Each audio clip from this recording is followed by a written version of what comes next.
ستا د شلېدلې لوپټې تپوس د چا نه وکم زمونږ خپلې توشخانې نه چا ګړۍ وړې ده. د دې مولي صاحب دا خبرې تاسو اورئ دی وایي عمران خان ګړۍ پټه کړې وي ستا د شلېدلې لوپټې تپوس د چا نه وکم او زمونږ د خپلې توشخانې نه چا ګړۍ وړې. د دوی ته یو ګړۍ ښکاري خو لکه د دې سیلاب والا د تنبوانه نه خیمې چې پټې کړي دي او دا سټیټونه ترېنه جوړوي نو لکه دا دوی ته نه ښکاري د عمران خان یو ګړۍ ورته ښکاري. نو موږ هم تا ته وایو چې ستا د شلېدلې لوپټې تپوس ته چا نه وکم زمونږ د خپلې بوساړې نه چا ترپال وړی دی.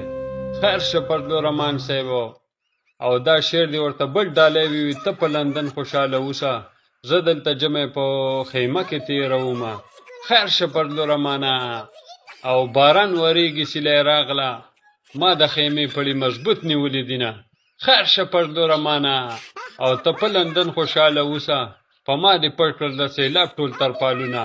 خیر شه پردلو رحمانه او باران وریږي غم مې نشته زما جانان ما له خیمه راوړې دنه. او خیر شه پردلو رحمانه او په کبر جن جانان مین شوم زه یې حلوا پسې لیږم تنبو راوړینه. خیر شه پردلو رحمانه دا پردي تنبوان چې پټوی د دې سیلاب والا او شرم دله نه درځي.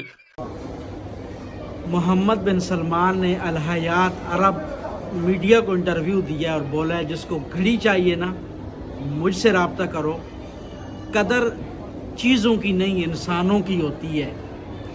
बेवकूफ़ भिखारी शहबाज शरीफ बकवास ऐसे कर रहे हो, भौंक ऐसे रहे जैसे इमरान खान ने खाना काबा बेच दिया हो. लानत है तुम्हारे ऊपर. वो कह रहे हैं कि मोहम्मद बिन सलमान कह रहे हैं कि इमरान खान पाकिस्तान का एक मुखलिस लीडर है और हमारा अच्छा दोस्त है.